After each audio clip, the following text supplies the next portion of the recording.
Welcome into Detroit Lions Live. The 2023 NFL Scouting Combine is a wrap. Offensive linemen and running backs completing the bench press as of Monday afternoon. And DetroitLions.com senior writer Tim Twentyman will join me here very shortly to talk about both of those position groups and the potential need the Detroit Lions have for offensive line and running back. Then PFF's Brad Spielberger will talk about his top combine performers and look ahead to some Detroit Lions free agency. And then the one and only Mike O'Hara will give us his mock draft, who he has Detroit selecting at number 6 and 18 overall. And with that, we bring in Tim Twentyman, a.k.a. Tim the Table Tapper. We took his table away, everyone. People are on me with the podcast about I'm animated. I use my hands a lot. That's a good thing, right? Yeah. I don't bang the table, but I tap. I accentuate points by tapping tables. So look, you guys have taken the table away. We took the table There's away. no tapping now. Oh my God. I have a feeling, though, as we're breaking down running backs, Bijan Robinson of Texas. He's probably reading the comments because they are all very good. 40-time range he ran in that 40-yard dash is the same as in that range of Ezekiel Elliott and Saquon Barkley. Yeah, nice 4.46, which nice was good. Company to keep.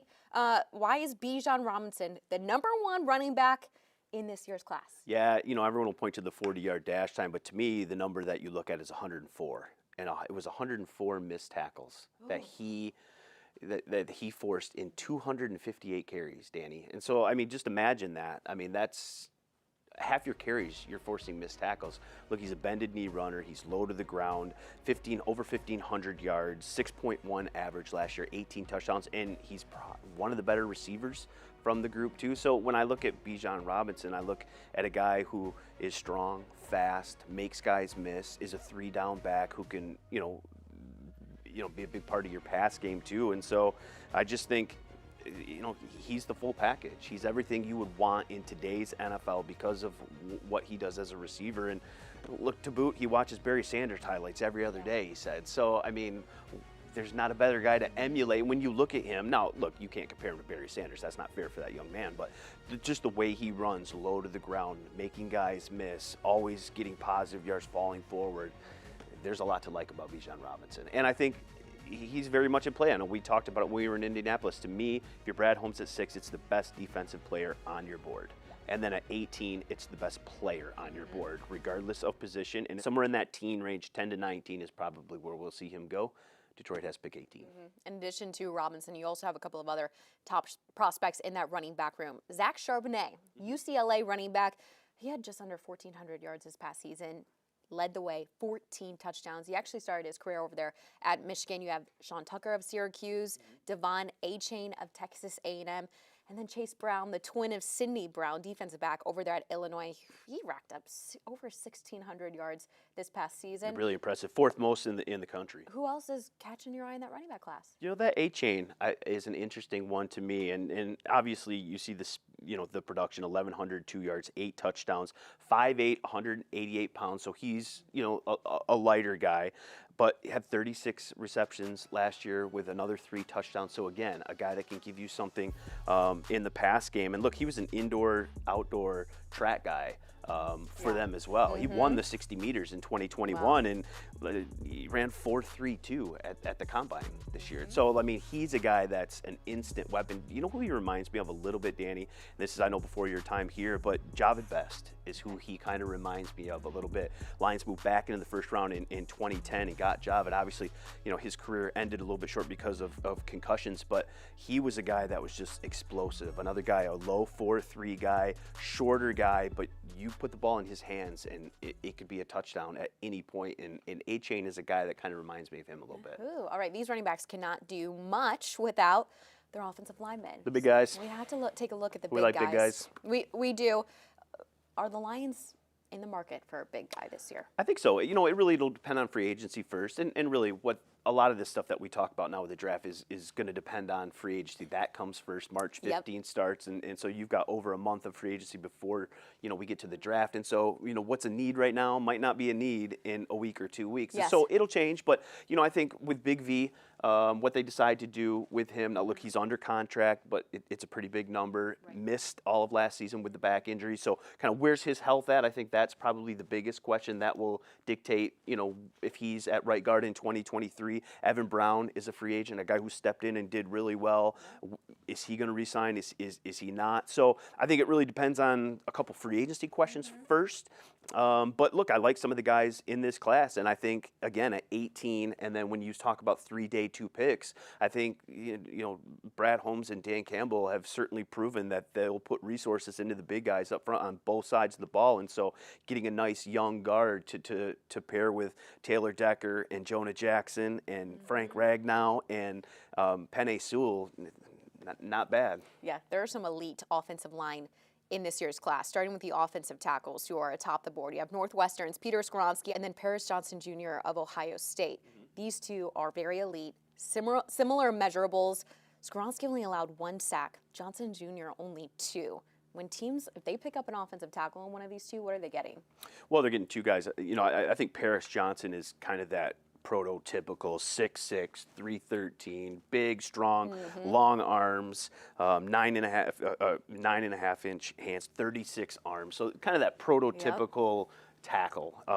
With Skoronski, and I think this will be interesting, and maybe this is just my opinion, just watching a little bit of his film and stuff, but I think, and I wouldn't be surprised if there's a move inside for him. And I know one analyst in Indy told me he is a good day 1 starter at tackle. He's got the potential to be a Pro Bowler at guard. Wow. With some of his movement skills and power. And so, again, if you're looking for a right guard, maybe, at that spot, I don't think that's in play for the Lions, but I think with a guy like Skoronski, I think teams that are looking for tackle and maybe even guard, I think you can get a combo guy with him, whereas Paris Johnson, I think he's your stout left tackle, that guy that you put on the left side, and he's your tackle for 10 years. Yep. I think Skoronski's got some versatility and maybe can play inside and outside. So what you're saying, Tim, is that those 2 gentlemen are going to make some money. Yeah, they're going to make some money. You know as well as I do. When you look at the draft, the guys that make money, the guys that always dictate what happens at the top of the draft, the quarterbacks, the guys that can sack the quarterbacks, and the guys that protect the quarterbacks. Those are the 3 groups that make the big dough, not only in the draft but in free agency too, and that'll never change in football.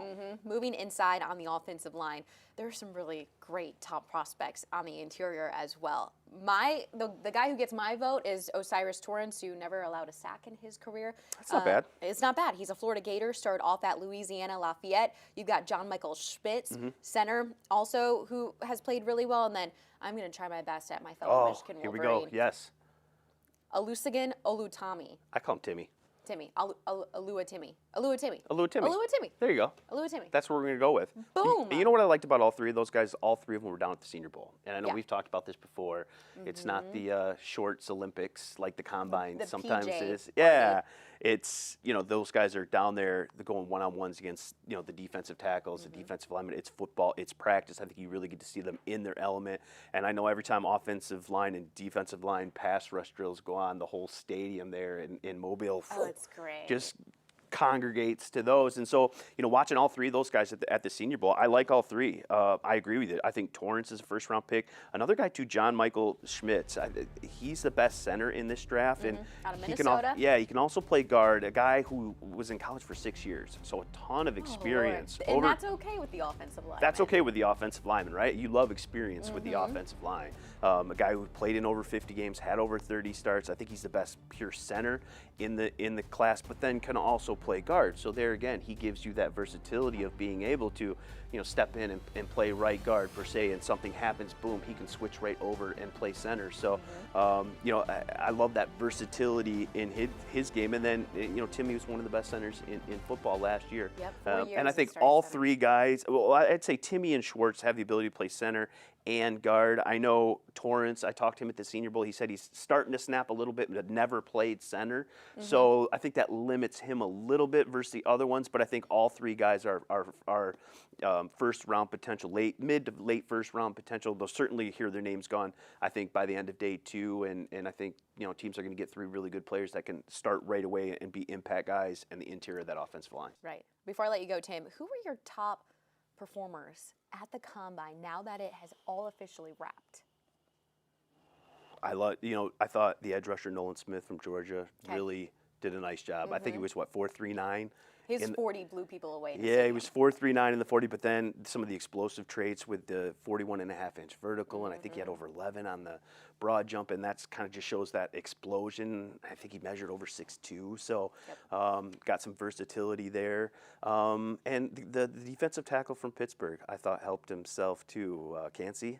Yeah, Kalijah Cansey drew comparisons to Aaron Donald coming out of that. Now, let's take a little break. Let's pause. Yes, you're comparing this young man who's just coming out to probably the greatest defense. Yes. And I understand the comparisons because you look at the size. Same school. Yada, and the tape is really good, and the explosion stuff and the first step. But to run 4.67 at his size, I think he was 6'1", 281 pounds. That's a large man. And when you watch the film, it's that first step that you really notice. I think he had 14.5 sacks, almost 28 tackles for loss the last 2 seasons. So that's a case where the film kind of matched the explosive traits that you saw at the combine. Teams love that part of it. Right. I think that young man moved himself into the first round of the draft. It solidified that and could maybe even push himself up somewhere into the teens. I think he had that good of a combine. I know you'll love this. Anthony Richardson impress you at all, Tim?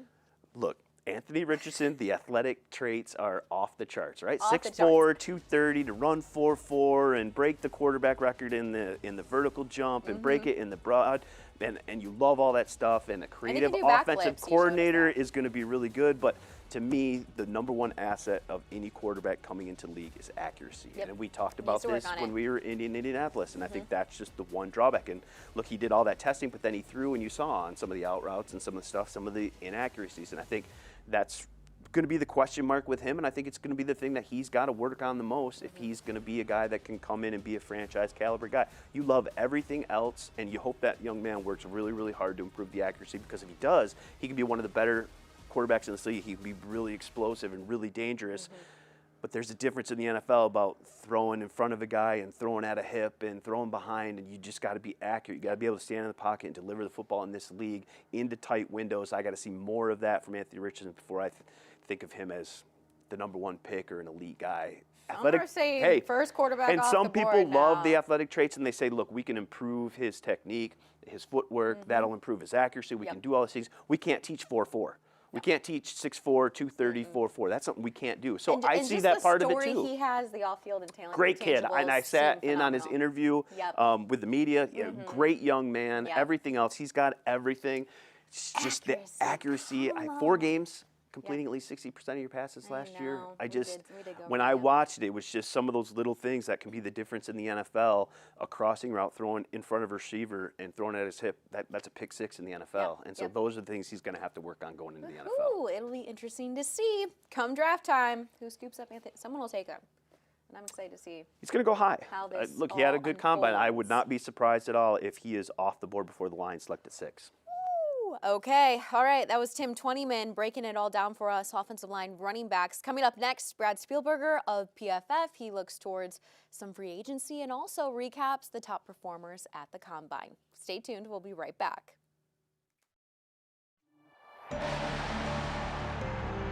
I'm a Detroiter, born and raised. We're tough, we're strong, we're resilient. Touchdown! In the D, we carry this team on our shoulders. Detroit is a football town, we're a football city, and we stand behind you all the way. We love you and we're not going nowhere. I am so excited because we're coming. It's coming. Yes! Touchdown, Detroit Lions! I'm now joined by PFF's Brad Spielberger. I have to know, who was your best overall Combine performer from the 2023 Combine?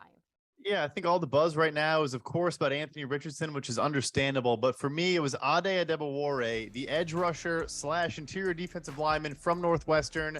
Guy weighs in at 282 pounds and runs a 4.49 40, 37.5-inch vertical. Just ridiculous numbers for his size. And at defensive line, you look for that explosiveness, right? Those are the numbers that really matter, is how quickly can you get off the line and of course, get after quarterbacks. I think he answered a lot of questions in the positive in that regard this past week. I'm glad you kind of prefaced that Big Ten guys are quick. Looking at the 40-yard dash times, Michigan quarterback DJ Turner led everyone this past year in the 40-yard dash, 4.26 seconds. He's got a 10-yard split of 1.47, followed closely by Jacorian Bennett. He's out of Maryland, 4.3. Devin Akane, Texas A&M, running back, 4.32, and then Trey Palmer of Nebraska, wide receiver at 4.33. So one thing I learned is that the Big Ten guys are fast. How fast really is DJ Turner, and how much more could he have elevated his draft stock by running a 4.26? No, I think it's funny. We see these things, so we've kind of become normalized. Like a 4.26 40-yard dash is not normal. Like it is really not something we should view as, oh, cool, a guy ran a 4.2. I think it does help. He had some good tape at Michigan. He is a good player, not too small. Like he can carry his weight clearly. And I think it helps because for those guys, I mean, recovery speed and how you can get back to the ball if maybe you're beaten, things like that, of course, matters a ton. I think he did help his stock. I don't know exactly where he's going to go in the draft because it's such a loaded group at cornerback and they all tested pretty well. But it never hurts to run a 4.26. We're going to flip sides of this rivalry. Ohio State, Jackson Smith and Jigba, he tested very well at the combine. Woo, he led everyone in the 3-cone drill, 6.57. But he was really, a hamstring injury kept him out of most of this past season for the Buckeyes. But after how well he tested, how much is his draft stock still credible? It's huge. So those agility numbers matter a ton. Again, looking at a certain test that certain positions it matters more for, you want to see those agility numbers in the 3-cone and the short shuttle. You mentioned he led the combine in both of those categories, and not just this year, but kind of put up some historic numbers. And you saw that on his film. He is a sharp, crisp route runner. He gets in and out of breaks very cleanly. Look, there's a reason why two of his former teammates in Chris Olave and Garrett Wilson, both guys who went, top 12 last year in the draft, there's a reason they said he's better than us, or he looks better than us in practice sometimes. And so, yes, they didn't run the 40, couldn't do everything, but that and the drills they go through just look very smooth, very clean. I think he's a top 20, top 25 pick at this point, no question about it. Probably a slot guy, but clearly can separate with the best of them. He didn't run the 40, but he did run the 20-yard shuttle, and he led in that one as well. 3.93 was that 20-yard shuttle. Julius Brents from Kansas State, who was also up there in running fast. Darnell Washington, the tight end, and then Zach Kuntz, the tight end out of Old Dominion, was also up there in the 20-yard shuttle. I'm glad we get to give the big guys some love here with the bench press. USC offensive lineman Andrew Voorhees, who suffered a torn ACL, competing in these skills and drills at the combine is terribly sad, but he made an effort the following day, Monday, to go out and bench press and set the new combine record with 38 reps. He did it on one foot. He couldn't put his other foot on the ground while he did this. How impressive is that? I'll say this. Look, I'm not a power lifter. Far from it. But when you bench press, you realize you use your legs. I know it sounds kind of counterintuitive. It's obviously using your chest and your arms, but you do generate pressure and torque with that lower body. So for him to be able to do that, like you said, with one foot kind of drifting in the air and not able to have that stability, first of all, and just generate some power, that's one of the more remarkable things I've seen. And I will say this, it does suck that he tore his ACL. Very unfortunate. But some teams might see that and say, but this shows the type of guy he is, type of competitor he is, and that might honestly get him some credibility in a different way. Yeah, I think that sums up exactly how Voorhees is going to attack this physical therapy that's ahead of him. All right, Brad, I want to get to Detroit Lions free agency because you specialize in the salary cap. So when you have the numbers, the Detroit numbers in front of you, what is the what's the money that Detroit is working with this free agency? Yeah, so right now they're around $11 million in cap space, but they can make some moves. They can restructure players, and if they wanted to restructure basically every avenue, could get up to $50 million. So they have some flexibility there. You obviously have a lot of good young players on rookie contracts, which helps because you can then spend on veterans elsewhere. So they're in a healthy spot, and we'll get to their guys that they've coming up from internally. I think they could retain any one of those guys or all of them if they wanted to, and can make a couple splashes here and there on some of the external free agents as well. You talked about the restructuring, possibly, making room for $50 million there in cap space. Is there a veteran contract that you would look to that would, help the most with that here in Detroit?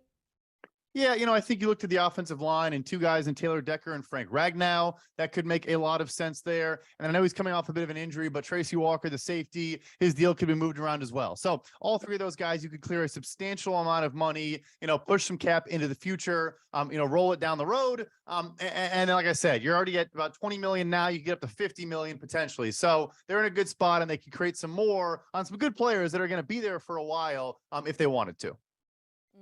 And a couple of free agents that are hitting the market here very soon for Detroit. You've got wide receiver DJ Chark, running back Jamal Williams, and linebacker Alex Anzalone, who all had great years. Chark had the injury bug here a little bit, but when he went out there on the field, he showed that he could be consistent and around that 90 receiving yard mark in games. So are those three the top priority for Detroit? Should they all come back? Yeah, the Chark injury was unfortunate because he really was good to close out the year. From week 12 on, he was top 15 in explosive receptions with 11, in average yards per reception, which is kind of his calling card at 6'4", ran a 4.34 back in the day, and averaged 17.6 yards per catch. So that true field stretcher, obviously Jameson Williams' speed can do that as well, but I think he'll fall around 3 years, 30 million, maybe 3 years, 35 million in that range. And because you have Amon-Ra St. Brown and Jameson Williams on their rookie deals, you probably could spend there to a degree. Obviously offloading TJ Hawkinson, who I think is going to get a market topping deal at tight end. So I think he's a priority. He makes a lot of sense to bring back as a complementary piece to their young core. And then Jamal Williams, right? I mean, it's tough. The heart and soul of that team in a lot of ways. I'm sure you work with them all the time and create a ton of content. But hey, 17 touchdowns is 17 touchdowns. I don't care, how you do it or if they're all from the 1 yard line. You can't really argue with that.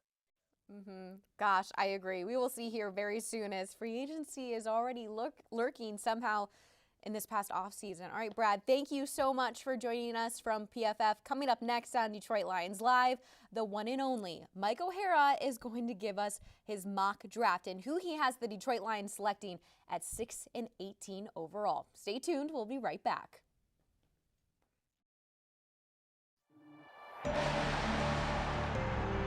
I'm a Detroiter, born and raised. We're tough, we're strong, we're resilient. Touchdown! In the D, we carry this team on our shoulders. Detroit is a football town, we're a football city, and we stand behind you all the way. We love you and we not going nowhere. I am so excited because we're coming. It's coming. Yes! Touchdown, Detroit Lions!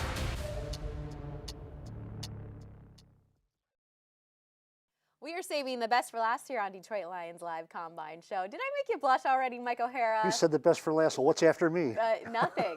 Nothing. That's the best. You are wrapping up this show because we have to break down your mock draft, Mike. You put so much work into this for the first round already. You have everyone set. I've taken enough grief for that already. You got to redo it again. No, I like your picks too. I do really too. do, Michael. All right, let's get into this. At number 1 overall, Colts. Who do you have them? And this is. We'll break it down. You have Chicago trading back, Colts jumping to that number 1 Right. spot. I guess we can call this a mock trade. Does that This is sound a mock trade, Mock yes. trade, yeah. And looks, everybody else has got it too, so it's no big deal. Yeah. The Colts need, a do. quarterback, and They the probably Bears have need the most veteran quarterbacks on any roster, but they still probably, need and a the quarterback. Bears need draft picks. So Yes. it's a marriage made in Combineville. Yep. I got Bryce Young, of course, of Alabama, and everybody does just about. But look, So you don't care that he's Tim's height? I do care. Yeah, I really do. That's something that to me that's a concern. It's not just that he's light. He's really not. He weighed in at 204. I don't believe that. I wonder how much lead he had in his pants that day. But he's got that slight build, and that's an awful lot of pounding to take, especially if you're going to be blocking for the Colts. So, Yeah. but that was my guy, and look, he's just so smooth. He's so sharp. And he's got big hands, and he's just got a great feel for the game. Yeah. All right, number 2, you have quarterbacks going early and often in this one. Texans, who do you think they'll scoop up? C.J. Stroud from Ohio State. I like him. He doesn't have the mobility that you might like in a quarterback, at least in this era. But he's got the ball and he just lock and load and hit and throw it. Fluid. Sometimes I think sometimes he holds it for just a half a beat too long, like 1, 2, 3, 4. He'll You learn want it real quick 1, not 2. to do that in the NFL. Absolutely, but and I thought he played very, very well in the playoffs late in the season. He really showed that in the critical times, except for the Michigan game. Yeah. I thought he was really, really good. I'm not even going to comment on that one, Mike. Go Blue. All right, number 3, Arizona Cardinals. They Could take a quarterback, maybe not, but you don't have that. You have another Alabama guy going to. Yeah, Will Anderson. Well, you can't go wrong picking Alabama guys. They just, they're there. And Will Andrews, I thought he was better his second year than he was his third. Okay. He really put up big numbers, but really he's just got the pass rusher mentality. He's got the build and the way he plays. So I thought that was just an easy pick. It really was. That was a no-brainer. I'm really interested in this fourth So overall am I. pick. This is interesting because Chicago was at that #1 spot. You're saying they'll trade back to 4, let Colts take #1. However, defensive tackle Jalen Carter, he was, mocked to go #1 overall. So you did this before Combine started. And it's noted Jalen Carter has a couple of misdemeanor charges coming against him that could drop his draft stock. Yeah, and when stuff happens, then other stuff starts to come out. And there's some character issues that people are talking about that were well known among the NFL people before that happened. So, but still, I've got him. Look, he's probably the best player in the draft. He really is. He's what, 6'1", 200 or 315, 20 pounds, something like that, and can explode. He really can. I was watching, some highlights of him today, just out of just for whatever. Yeah. And he can disrupt the running game. He can get to the quarterback. Now, the one thing I look at him though, I don't see great numbers, great production. Okay. And I like to see, I like to see tackles. I see tackles for loss. At the college level. And he doesn't have those. He really doesn't. They're good, but they're not great. They're not what you would. Why is he #1 warranted? Because he is. Okay. Real simple. Because he is. But he's got the physical traits. Absolutely, he really does. So. I've heard people talk about him since the middle of this last season that he would be the number one pick in the draft, and he won't be now, but he's going to be up there somewhere. Yeah, it's an interesting situation. Okay, 5 overall. Let me turn the page. Turn the page to the Carolina Panthers. I had to go with another quarterback. Well, I'm surprised I didn't have him 4 in a row or something Right? like that. I You feel had to like I'm break it not up. doing my Thank you for job. that. Yeah, I really would like to call this guy Will Levi's, but it's Levis. But I like Levi's. I like that too. Can I I'm a Levi's girl. just for you? Yeah, Will Levis. Stats aren't great. They don't just jump off the chart, but big arm and all that. And I think that's what you're looking for. I mean, I can tell you when he stepped up at the combine before he even threw, because people were they were anxious for that power of an arm. Yeah, and I watched some Looked of like he his. delivered. I was at home for the combine, which isn't all bad. I was only 8 feet from the refrigerator, so that was an asset. But I liked the way he talked, the confidence he had. Now you got to back it up with production and performance, but he looked like a guy who sort of has a grip on what he wants to do and what he wants to be in pro football. Yeah, played in the SEC. We'll see what he can do at the next level. All right, number 6 overall to the Detroit Lions. We've been waiting for this. This is worth of 3 pages here. Oh my gosh. Yeah, isn't that something? All right, tell us who you You can got. see what I do with my life here. First of all, I'm really conflicted here because there's a player that I think I would take, and that's that offensive lineman, Peter Skoronski. Love Peter. Yeah, and look, he fits there. He warrants being taken at that position. I don't know if the Detroit Lions should because they have other needs, but just think about this. If you put those 5 guys on the offensive line, that's 5 aces across. Yes. Every single, you start every hand with 5 aces on the offensive line. Think about that. I know, but the number 1 overall offense for a few weeks there. The quarterback could just stand up there, pat the ball, and run out the clock. Oh, JG would love that. Yeah. He would love that. But right now you don't have Detroit taking Skoronski there at 6. Who do you have? I'm looking at cornerback and I'm looking at pass rusher. Okay. And you know what? Pass rusher wins, and it's Tyree Wilson from Texas Tech. He's, look, 6'6", 270 pounds. Look, there are a lot of big guys in the National Football League, a lot of big guys coming out of college. So that doesn't exactly mean an awful lot because there's so many guys that size. But he just has a way of getting to the quarterback, and he's a tough ball player. You love production from these defensive guys. I like production. Breakout season in 2022. And from pretty steady, Wilson. too. Yeah, he was 50 pretty pressures, steady. 8 sacks. Not bad. Okay. We're going to do a little skippy skip here. Hold on, because hold we on. care mostly about the Detroit Lions. So we're going all the way to 7? No, we're going to go to 18. Come on. Why do you break my heart like I'm this? sorry. Detroit selecting at 6 and 18 overall in the first round. They'll have 2 more picks in the second round.